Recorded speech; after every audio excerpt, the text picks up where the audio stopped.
It's another edition of Time About the Movies, and today we're taking a look at the movies of June 11th, 1993.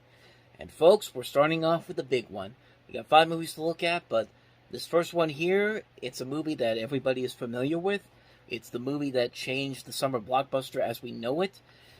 I think this shirt right here could give you an indication. I swear that was not this was not intentional. I completely didn't realize it until just as soon as I was recording that we were going to talk about this while I was wearing this shirt today. So you know what we're going to talk about. Let's go ahead and talk about not only the biggest new release of the weekend, the biggest release of the summer, the biggest release of the year, the biggest release of all time at that time. I'm of course talking about Steven Spielberg's Jurassic Park.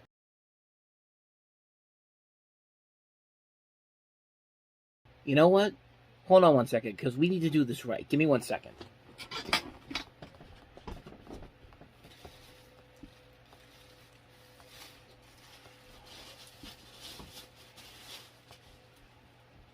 don't know if you're going to see it, but we are talking about Jurassic Park, so that means I need to have this on. Because it's become a tradition when you talk about these movies, and honestly, let's see if I can do it this way. There we go. There we go. This is going to look absolutely ridiculous, but honestly, I kind of have to do it because really, what more can you say about Jurassic Park that hasn't already been said? It's a great movie. Great movie with the visual effects that still very much hold up to this very day. Scenes that still hold up to this very day. I mean, the first scenes you see of the dinosaurs in this movie, like I said, they still hold up over 30 years later, and they're still magnificent to see. It's hard to believe that in the 30 years since this movie came out, this movie still has so many great moments in here that just still hold up to this very day. That first moment when they see the I think it's the Brachiosaurus, but the long-necked dinosaur, and it just looks amazing over all these years later. It's a moment that just still holds up, and that's what really makes. And that's really on Steven Spielberg overall, and that's why he's one of the great directors, because he can make these moments that just hold up after so many years. And it's just all over his movies. That's why I think many of us consider him the greatest director that's ever lived. And the movie overall is just a ton of fun. The action is still very good. The visuals are still very impressive. The characters are very likable. You like all these characters. Most of the characters, for the most part. There are moments where you get the stupid characters, but that's part of the fun of the movie. And there's just so many great moments in this movie that still hold up all these years later. And I mean, you can't really go wrong with this movie at all. There are a lot of flaws to it, yes. But, you know what? They're fun, but the movie overall is very fun. It's a movie that still holds up all these years later. And, there's no denying that it's still the best movie in the entire series. As much as I like the Jurassic World trilogy overall, nothing tops the original film. This movie still holds up so many years later. It's a movie that I can watch any single time and get really sucked into it. It's just a great ton of fun. I mean, if you're not having fun during the rain scene in this movie where the T-Rex attacks the cars, I mean, I don't know what else to tell you, but yeah, Jurassic Park is pretty damn good. I mean, is there anything more I really need to say about this movie that hasn't already been said already? It's just it's a great movie. It's a great film. Still holds up many years later, and like I said, it's one of the highest grossing movies of all time for a reason. It's a movie that changed the game in terms of the summer blockbuster, how to do visual effects, and how to just have a massive film like this. It's just a great movie. It's just a great fun movie overall. I love it. You love it. What more can I say? So with that said, let's move on to the next movie, and that next movie is the Tina Turner biopic, What's Love Got to Do with It? Now let me see if I can pause this with this on. Nope, can't do it. My hand was literally close to the thing, and I don't think I was even close to it, honestly. But anyway, What's Love Got to Do with It is next.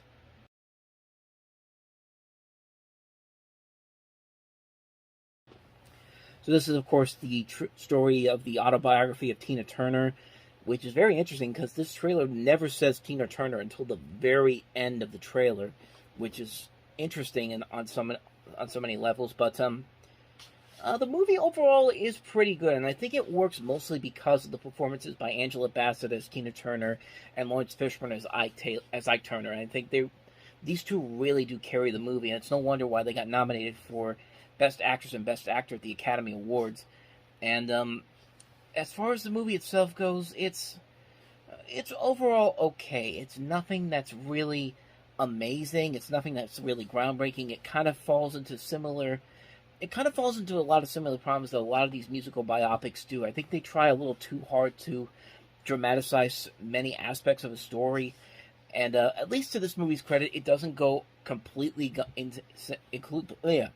over the top like something like Bohemian Rhapsody and Elvis does, where it tries to be more of a crowd-pleasing movie. This movie at least tries to make the story very interesting while not trying to be a safe and marketable movie. Because that's what I think the biggest problem with something like Bohemian Rhapsody and Elvis were like. They were movies that were trying a little too hard to be mass marketed than actually try to tell a legitimately good story. Like but like I said, overall, it is a good movie. It has a lot of things about it that are really good. There are only just couple of little flaws here and there to make it kind of less than perfect. Is the best way to describe it. Like, it's so close to being a decent, one of the best biopics ever, but overall, it's like I said, it's a good movie. It's close to a great movie. I think where the really great things come from it are from Bassett and Fishburne. They're the two people who really bring this together in the best way possible. I think a better script could have easily made this one of the great biopics of all time, but you know what, for what it is, it's a pretty good movie overall. It's a movie that's very fun. Not very fun. There's things in this movie that are not very, very fun, but yeah, it's an overall good movie. It's a movie that I would recommend if you're looking for a good, solid biopic on Tina Turner's life. Even though it's funny that like Ike Turner didn't like the way that he was portrayed in this movie, and even Tina Turner herself did not like the way she was portrayed in this movie. That should tell you a lot when the person whose movie this is based on is even looking at this and going, "This doesn't feel right." But like I said, a good movie overall. Mostly benefits from the two performances by Bassett and Fishburne, but overall, yeah, it's not real. It's a really good movie. Could be a great one. That could have been a great one though. So anyway, with that said, on to the next movie, and that is one of Sony Pictures Classic's earliest big releases, and that was Orlando.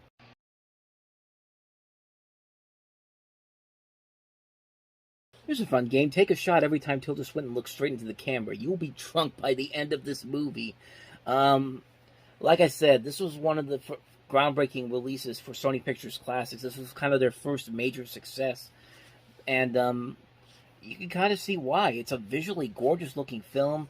I make fun of the fact that Tilda Swinton mostly looks at the camera most of the time, but I mean, she's given it her all. She's given a really good performance as Orlando, and you got a great cast overall. Billy Zane in here, and it's an overall enjoyable movie. It's a very well-made film, visually gorgeous to look at, has a very compelling story, does a good job of adapting the book for this, the Virginia Woolf book, and it's an overall very enjoyable film. It's a film that has a lot of visual flair to it, has a lot of intriguing elements to it, and it is a pretty enjoyable film. And it branches out and it has a breakout performance by Tilda Swinton, who would later go on to win an Academy Award for Michael Clayton, and along with some other great movies in her career.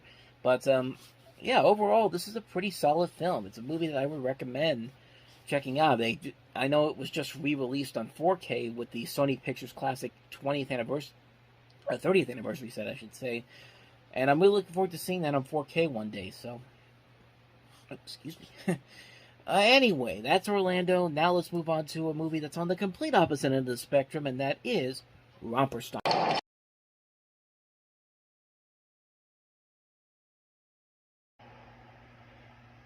Well, I'm certainly glad that this movie is clearly dated and has no real impact on what's been going on in society over the last 30 years. oh, oh boy, this movie is it's something.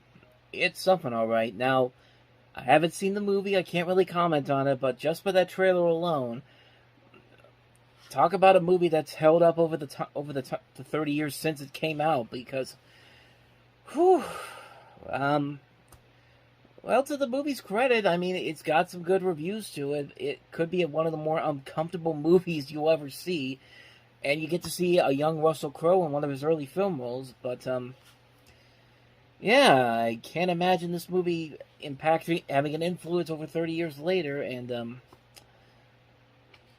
yeah, I wish I could go into more of it. Like I said, I haven't seen it. I can't really comment on it too much, but it's kind of hard not to look at and think about the way the world has been in the 30 years since then. So, yeah, that's Romper Stomper, and I'm sorry I don't have too much more for you, but let's move on. Let's move on to the last movie that we have here, and that is Equinox.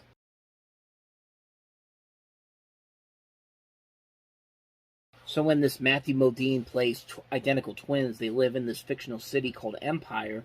They have no idea that they're related to each other, and then they eventually meet up, and it creates a lot of conflict between these two. I haven't seen the movie, so I can't really comment on it too much, but it looks pretty good. Matthew Modine playing a double role in this. You got Laura Flynn Boyle in here, Fred Ward, Marissa Tomei, Tate Donovan, Laurie Singer, and Emmett Walsh. And it's got some decent reviews to it. Plus, it's Alan Rudolph. Alan Rudolph, we've talked about his movies before. He made Mortal Thoughts, which came out the year before. We've also talked about Love at Large.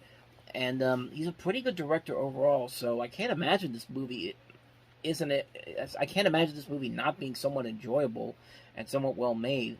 Yeah, it looks like it could be pretty good. So maybe one day I'll definitely check it out. But it's not something that's completely on my radar right now.